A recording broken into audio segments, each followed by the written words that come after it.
उद्धव ठाकरे गटाला मोठा धक्का. मूळ शिवसेना पक्ष एकनाथ शिंदेंचाच. विधानसभा अध्यक्ष नार्वेकरांचा मोठा निर्णय.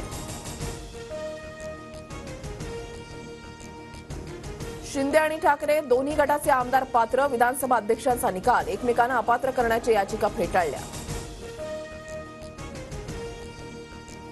नार्वेकरांच्या निकालाविरोधात उद्धव ठाकरे सुप्रीम कोर्टात जाणार, तर ठाकरेंच्या आमदारांच्या अपात्रतेसाठी शिंदे गटही कोर्टात जाणार.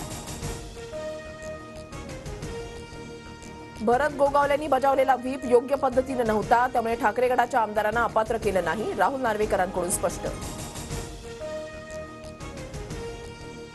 निकालाची मॅच फिक्सिंग होती. नार्वेकरांनी निर्लज्जपणाचा कळस गाठला. सुप्रीम कोर्टाला जुमानत नाही हे दाखवून दिलं.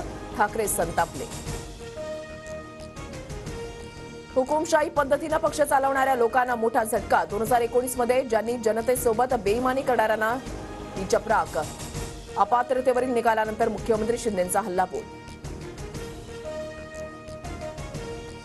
सरकार मजबूत आणि भक्कम आहे. कार्यकाळ पूर्ण करेल. विधानसभा अध्यक्षांनी विविध नियमांचा दाखला देत निकाल दिलाय. शिवसेना आमदार अपात्रतेच्या निकालावर उपमुख्यमंत्री फडणवीसांचं ट्विट.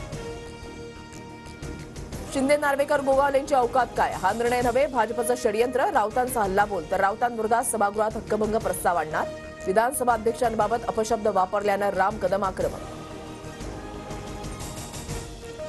छत्रपती संभाजीनगरमध्ये शिंदे आणि ठाकरे गट आमने सामने. दोन्ही गटाकडून जोरदार घोषणाबाजी. ठाकरे गटाकडून बालगंधर्व चौकामध्ये काळे झेंडे दाखवत निषेध आंदोलन.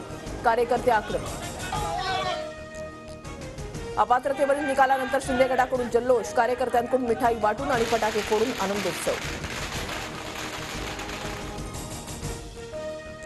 10वी-12वीच्या लेखी परीक्षेनंतरची श्रेणी आणि तोंडी परीक्षा केंद्रांवर नाही, तर महाविद्यालयातच होणार. गुण महाविद्यालयाच्या लॉगिन मधून भरण्याची सुविधा उपलब्ध. राज्यात थंडीचा कडाका वाढणार. विदर्भ आणि मराठवाड्यामध्ये गारवा वाढण्याचा अंदाज. किमान तापमान 4 ते 5 अंश सेल्सिअसनं कमी होण्याची शक्यता. रामलल्लांसाठी 1100 किलोच्या दिव्याची निर्मिती. दिव्याचा व्हिडिओ सोशल मीडियावर व्हायरल.